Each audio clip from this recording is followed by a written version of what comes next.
السلام علیکم ورحمۃ اللہ وبرکاتہ۔ ایم بابو تنولی اسلامک اسٹوڈیو سے محمد فاروق عرف بابو تنولی ڈھیر ساری دعاؤں کے ساتھ حاضر ہے۔ اے رب العالمین ہدایت اور عافیت والی زندگی نصیب فرما اور وسعت والا رزق حلال نصیب فرما۔ سب سے پہلے ہم سب مل کر درود شریف آقا دو جہاں صلی اللہ علیہ وسلم کی ذات مبارکہ پر پڑھتے ہیں۔ آپ بھی میرے ساتھ مل کے پڑھیے۔ اللہم صلی علی محمد وعلی آل محمد کما صلیت علی ابراہیم وعلی آل ابراہیم انکا حمید مجید۔ ایم بابو تنولی اسلامک اسٹوڈیو سے آپ کے لیے مسائل، فضائل، وظائف۔ آج ہم آپ کو صدقہ فطر کے متعلق ایک بہت ضروری اور انتہائی اہم مسئلہ بتائیں گے۔ ویڈیو کو آخر تک ضرور دیکھیے اور شیئر ضرور کیجیے۔ آج کا مسئلہ ہے صدقہ فطر کے بارے میں۔ کیا آپ صدقہ فطر اپنی بہن یا بھائی کو ادا کر سکتے ہیں؟ آپ صدقہ فطر اپنے بہن یا بھائی کو دے سکتے ہیں؟ تو اس کا جواب یہ ہے کہ جی ہاں، اگر وہ مستحق زکوٰۃ نہیں ہے اور سید بھی نہیں ہے تو آپ صدقہ فطر اپنی بہن یا بھائی کو ادا کر سکتے ہیں۔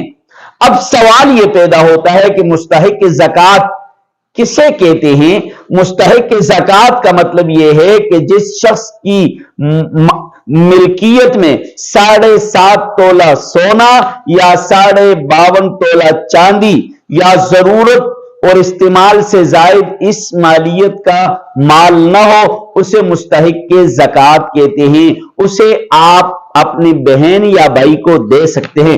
اگر آپ کے بھائی کے پاس 7.5 تولہ سونا یا 52.5 تولہ چاندی یا ضرورت اور استعمال سے زائد اس مالیت کا سامان ہو، وہ مستحق زکوٰۃ ہے، اسے صدقہ فطر نہیں دے سکتے۔ مسئلہ سمجھ آ گیا آپ کو؟ اب آگے بہن بھائی کو صدقہ فطر دینے میں ایک احتیاط ہے۔ اگر آپ کے بہن بھائی کا کھانا خرچہ مشترکہ ہے آپ کے ساتھ اور ان کی کھانے پینے کو آپ بھی استعمال کرتے ہیں، آپ کو بھی فائدہ اس سے ہو سکتا ہے، تو اس صورت میں ان کو دینا کراہت ہے۔ ہاں، جب آپ ان کو دے رہے ہیں آپ ان کو یہ بتا دیں، احتیاطاً بتا دیا جائے کہ یہ صدقہ فطر کی رقم بھائی یا بہن آپ خود استعمال کریں، اسے مشترکہ کھانے میں، مشترکہ پہننے میں آپ استعمال نہیں کر سکتے۔ امید ہے کہ صدقہ فطر کے متعلق آج کا یہ مسئلہ آپ کو ضرور سمجھ آیا ہوگا۔